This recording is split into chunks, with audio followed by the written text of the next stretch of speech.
बजरिया ले ली फल फल हरिया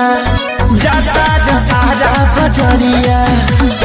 ले ली फल फल हरिया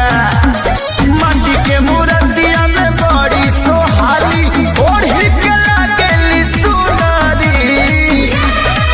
पिया चुनरी पिया चुनरी चुनरी ले यादा गोटेदार हे पिया चुनरी चुनरी ले यादा गोटेदार हे पिया चुनरी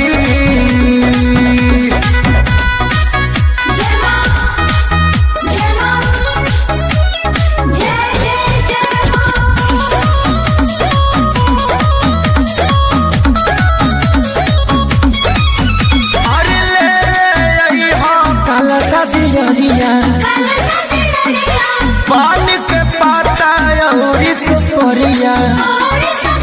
अरे ले रही हाँ काला सदियरिया बनवा के पाता और सुपरिया सोने के लई हाँ नथुनी पिया